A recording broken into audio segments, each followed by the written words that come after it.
Thank you. A couple more. Thank you for your comments. I was wondering, I'm here in the back. Where are you? Oh, there you are. Okay, sorry. Thank you. I was wondering, earlier we heard about the need to stay ahead of the competition, the need to overcome setbacks and be flexible with plans. Do you have any examples that you lived through of adversity and how you overcame it? Yeah, boy, there's lots of examples. I'll talk about two. I mean, speed for us was important. We also stayed pretty under the radar. I was sharing this earlier with a few fellows. About part of why we stayed under the radar is because we knew that we had something. We knew we had something special, and we really didn't want to go running around screaming and yelling at everyone about how great this thing we were building was, because we knew that they were probably going to be better funded than we were, get there faster, whatever else.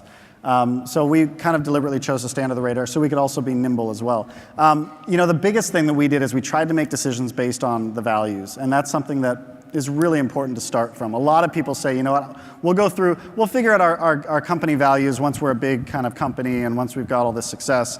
You really got to start from the very beginning with that, because so many decisions are going to be made from that point on. So for instance, people thought we were crazy by going with a subscription model versus an advertising model. We were literally, I have emails that I saved to this day that said, you are insane, no one makes money on the internet with anything other than advertising.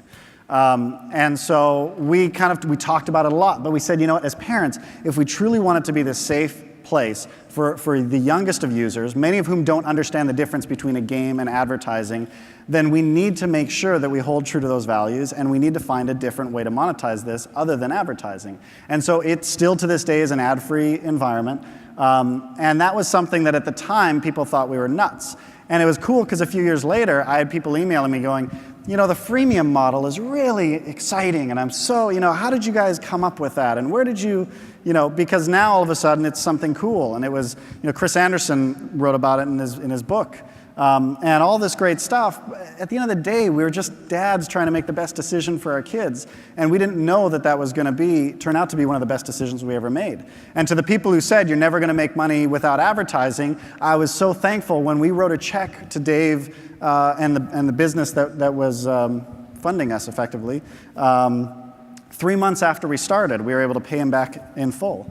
And so we knew at that moment the subscription thing might actually work. Yes. Okay, yeah, I just have one question based on you. Where are you? Oh, there we go. Thank you. I didn't want to be doing one of these if you were way off over here somewhere. Okay, yes, go ahead. Yeah, so I was just wondering what charitable efforts you had going on in Africa. I'm really interested in empowering young entrepreneurs, and I was wondering what Club Penguin was doing down there. Yeah, that's cool. I actually just got back. Did I ask you to ask this? Because that's a great question. No, actually, I just got back from Africa about a month ago. Went to go visit some of our projects out there. What we do is we set criteria for who we fund, groups we fund. Criteria is on very low administration fees and costs and other things, and we keep it to kind of a handful of organizations. And rather than us going and trying to create an NGO, we just partner with them and fund a few of them. In Africa, we work with an incredible organization called Free the Children, which is actually a Canadian-based organization, Craig Kilberger. They just had We Day here, or no, they're having We Day here end of this week on Friday. They just had it in Toronto a couple weeks ago. Anyway, and so we've built now 3 or 4 schools with them, 8 schools, 3 or 4 in Africa, 1 in India, in China, a couple in South America. And we've also built a couple of medical clinics with them. That's just one of the organizations. We work with about 8 or 9 organizations. And again, it's something I'll tell you now because we're in such an intimate setting. It's something we don't talk about a whole lot because we don't want it to turn into a marketing pitch. We don't do it as some sort of a way to get our name out there bigger or something. But we give, I'll tell you how much we give, which I don't talk about in the media. So if you are from the media, please don't say, Lane Merrifield was bragging the other day. No, but it's important. The reason I'll tell you exactly why I want to tell you how much we give. Because It's something that I want to inspire other people to do. It's been such an incredible part of our business. We have so many talented people that say, I could work anywhere. And literally, I know they could. Some of them came from big companies, Adobe and Microsoft and others. They said, I could work anywhere, but I choose to work here because I love what you guys do in these areas. If you want to recruit amazing people, start giving away money to stuff that matters. And it's amazing. But anyway, we give away, I think this last year was a little over $4 million. To various groups. $1 million of it we give to the audience to choose where it goes. And then the rest of it, we, like I said, partner with other organizations. So, thanks. Thanks. No, it's, so yeah, anyway, that was a very long answer to your question. I'm sorry. I need to work on brevity. I'm working on it. Hi, do you have any occasions where your customers, i.e. kids, changed your product dramatically? Have you got any of those stories to tell us? They change it? Yeah. All the time. Yeah, I'm pretty quick to say that we are not some incredible creative geniuses. We have some really creative people, don't get me wrong, but our greatest effort, our greatest asset that we have is our ability to listen.